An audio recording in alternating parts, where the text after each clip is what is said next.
Kun joskus joku ehdotti mulle ensimmäistä kertaa kiitollisuuspäiväkirjan pitämistä, niin mua vaan ärsytti, koska elin sellaista vaikeaa vaihetta elämässä.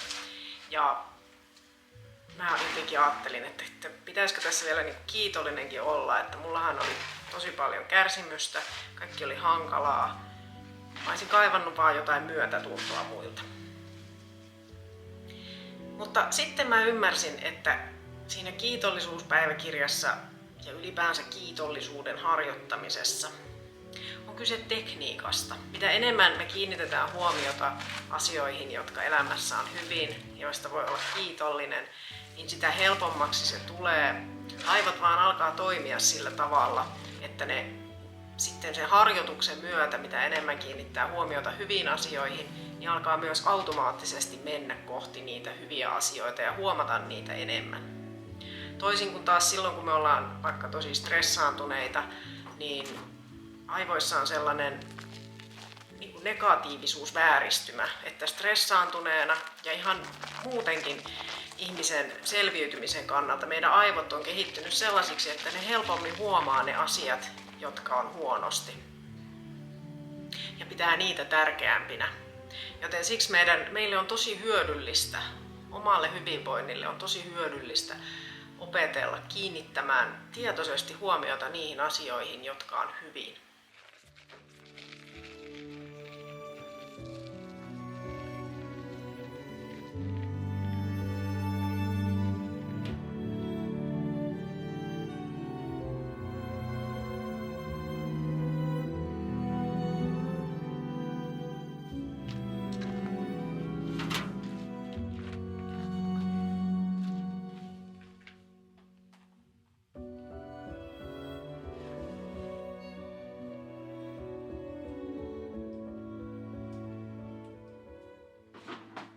Enää mua ei ärsytä se kiitollisuuspuhe lainkaan, koska mä olen ymmärtänyt, että siitä on mulle tosi paljon hyötyä.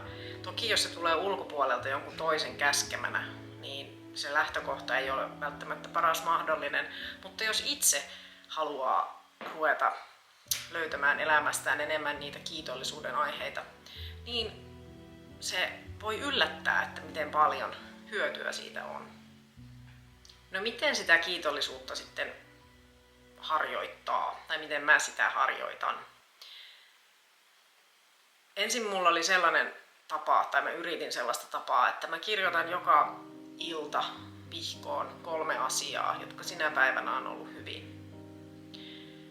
Sitten mä olen kokeillut sellaista, että mä juttelen mun perheenjäsenten kanssa siitä, vaikka lasten kanssa, että mikä tänään on sulla ollut kaikkein kivointa illalla, kun sanoo heille hyvää yötä. Tai aamulla, jos vaikka aamiaispöydässä tilanne on vähän kireä ja lapset riitelee, niin mä kysynkin heiltä, että mitä kivaa tänään tapahtuu? Mitä sä odotat tästä päivästä? Parhaiten mun mielestä toimii se, kun ne ilonaiheet on semmoisia aika pieniä. Koska muuten siinä helposti käy niin, tai mulla ainakin kävi niin, että mä kirjoitin sinne vihkoon joka ilta sen, että mä oon kiitollinen mun lapsista. Ja niin kiitollinen kun mä heistä oonkin, niin se jotenkin vähän menetti sitä tehoaan, kun se oli aina se sama kiitollisuuden aihe. Mutta se rupesi toimimaan mulla paremmin sitten, kun mä keksin, että mä pidän ne kiitollisuuden aiheet tosi pieninä. Esimerkiksi sellaisina, että kun kävin kävelylenkillä, niin näin miten tosi kauniisti aurinko kimalteli jäisissä puunoksissa. Tai kun söin appelsiinin, niin se oli täydellisen kypsä ja täydellisen mehukas. Se oli oikein sellainen sesonkiajan täydellinen aromaattinen appelsiini. Tai se hetki, kun mun lapsi sanoi jotain tosi hauskaa ja me naurettiin sille yhdessä. Se, että tein niistä asioista sellaisia konkreettisia ja pieniä, niin se tuntui mulla auttavan. Tekevän niistä jollain tavalla sitten loppujen lopuksi kuitenkin isompia. Sitten on tietysti niitä päiviä, kun oikeastaan mikään ei tunnu hyvältä ja ei oikeasti tee mieli olla kiitollinen yhtään mistään. Joskus auttaa se, että kiinnittää huomioon sitten sellaisiin aika itsestäänselviinkin asioihin, jotka tavallaan näkökulmaa ja mittakaavaa muuttamalla ei olekaan itsestäänselviä. Esimerkiksi se, että että kun pesee käsiä, niin voi olla kiitollinen siitä, että sieltä hanasta oikeasti tulee vettä ja että sieltä tulee lämmintä vettä. Koska on niitäkin kertoja, kun on ollut vaikka joku putkirikko, ettei sieltä oikeasti tulekaan vettä. Tai kun on ollut matkustanut jossain ulkomailla, niin ei olekaan tullut puhdasta vettä hanasta tai se ei ole ollut suihkussa lämmintä. Niin sitten kun muistaa, että kaikilla ihmisillä välttämättä tässä maailmassa ei ole asiat niin hyvin kuin itsellä, niin niistä omista arkipäivän ihan tavallisista asioistakin oppii olemaan helpommin kiitollinen.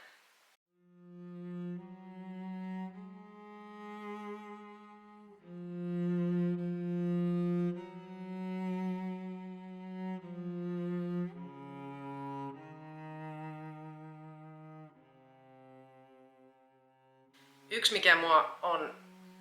mikä on sopinut mulle tosi hyvin ja mistä on ollut mulle tosi paljon iloa on se, että mulla on yksi ystävä, jonka kanssa me viestitellään päivittäin siitä, että mikä kummallakin menee hyvin ja mistä me ollaan kiitollisia.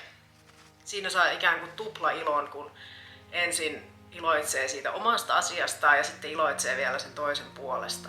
Ja kun meillä on tämmöinen säännöllinen rutiini, niin se on myös ollut tosi tehokas siinä, että koko päivä jo oikeastaan kiinnittää huomiota, että mitkä onkaan niitä hyviä asioita, koska tietää, että on sitten illalla viimeiseksi jakamassa niitä jonkun toisen kanssa. Ja samalla kun se on semmoinen niin kuin vakiintunut rutiini, niin tuntuu luontevalta lähettää viestejä jostain tosi pienistäkin ja vähän hassuistakin jutuista. Muutenhan sitä saattaisi jotenkin ajatella, että no ei nyt sitä kiinnosta, että en mä viitti tätä lähettää. Jos ei itsellä ole just sellaista ystävää, jonka kanssa tekisi mieli tätä tehdä, niin on olemassa monia nettifoorumeita. Esimerkiksi mulla yhdessä meditaatiosovelluksessa on sellainen foorumi, jossa ihmiset jakaa kiitollisuuden aiheitaan ja kommentoi toisten jakamia. Joskus kun mulla on huono päivä, niin mä istun vaan ja lueskelen niitä muiden ihmisten kiitollisuuden aiheita.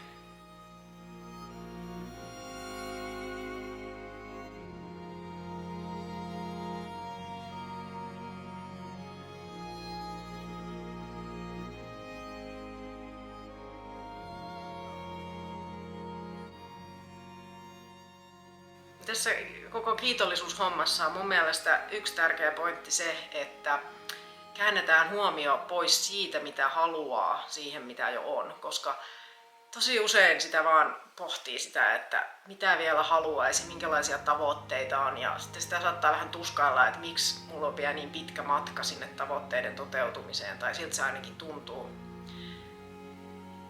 Niin sitten kun kääntäänkin se huomio siihen, että oikeasti mulla on näin monet asiat jo hyvin, vaikka mä vielä tavoittelenkin muita asioita. Se on jotenkin todella tehokasta. Ja sitten jos ne on kirjoittanut ylös jonnekin, niin voi vaikka selata sitä vihkoa tai mihin ne nyt onkaan kirjoittanut taaksepäin ja katsoa, että oikeasti mulla on ollut ihan mieletön vuosi. Mulla on ollut näin paljon kaikkea ihanaa, mitä mulla on tapahtunut. Kaikkia semmoisia asioita, mistä voin olla kiitollinen. Sitten lopuksi mä haluaisin vielä sanoa, että ei tosiaankaan tarvi mun mielestä olla koko ajan kiitollinen. Ei ole mikään sellainen sääntö, että hyvät ihmiset on kiitollisia ja että se tekee meistä jotenkin ylevämpiä. Mä teen tätä itse ihan pelkästään sen takia, että se auttaa mut voimaan paremmin. Mulla on parempi mieli. Se auttaa mua kiinnittämään huomiota niihin asioihin, jotka mulla on hyvin. Koska muuten mä saattaisin jotenkin ihan turhan paljon miettiä niitä asioita, jotka ei ole niin hyvin. Kiitos kun katsoit tämän videon. Muista olla kiltti itsellesi ja nähdään taas pian. Moi moi!